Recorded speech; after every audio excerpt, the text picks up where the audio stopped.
Le musée des civilisations de Côte d'Ivoire et la Bibliothèque nationale d'Abidjan aux couleurs des 8e Jeux de la francophonie.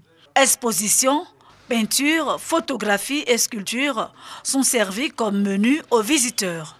Aïk Gazaridjan, arménien sculpteur, nous parle de la vie dans son œuvre, quand Aurélien Ivani, sculpteur haïtien, s'interroge sur les problèmes de la vie. La vie est partout, c'est comme ça que la sculpture s'appelle.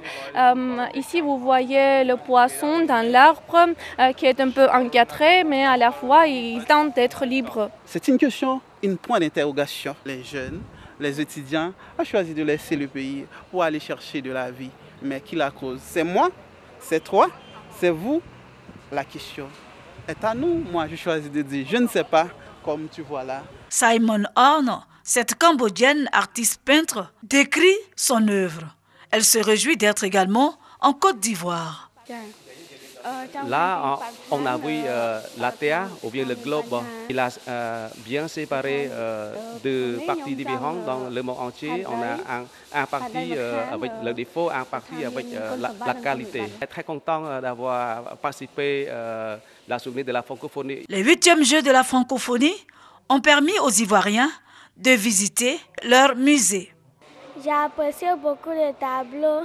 Je pense que cet endroit est incroyable. Ça m'apporte beaucoup de savoir sur ma culture. C'est la première fois que j'arrive. J'ai profité de l'occasion de la francophonie.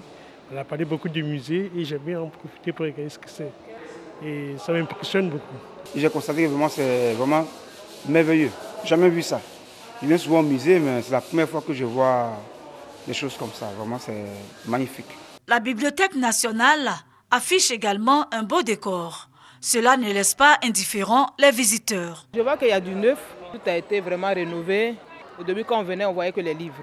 Mais vraiment, il y a assez de choix. On peut aller, on va regarder, soit on fait la lecture, ou soit regarder les tableaux. Vraiment, c'est édifiant. Le petit Alnès Mousseau n'a pu s'empêcher de prendre des photos. Je suis venue visiter la librairie. Sylvie Memel-Kassi, directrice du musée des civilisations de Côte d'Ivoire, est plus que satisfaite. Le site ne désemplit pas.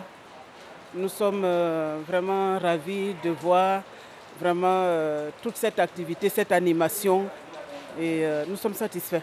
Ce qui se passe ici, d'habitude, et ce que nous voyons aujourd'hui, il y a vraiment un changement et c'est ce qui ravit un peu tous ceux qui viennent parce qu'ils se rendent compte finalement que les institutions patrimoniales peuvent vraiment apporter beaucoup à un pays. Marc Arthur Goliti, commissaire de la Bibliothèque nationale, se réjouit également du bon déroulement des activités dans sa structure. On est, je pense, au minimum à 1000 visiteurs au jour. C'est une grande satisfaction déjà pour nous, mais aussi, je pense, pour la Côte d'Ivoire, parce que de l'avis des experts internationaux, de la presse spécialisée, et même des plus hautes autorités de l'OIF, cette exposition est peut-être la plus aboutie depuis la création des Jeux de la francophonie. Notons que ces expositions au Musée des civilisations de Côte d'Ivoire et à la Bibliothèque nationale sont comparées aux normes internationales, au dire de la directrice du musée.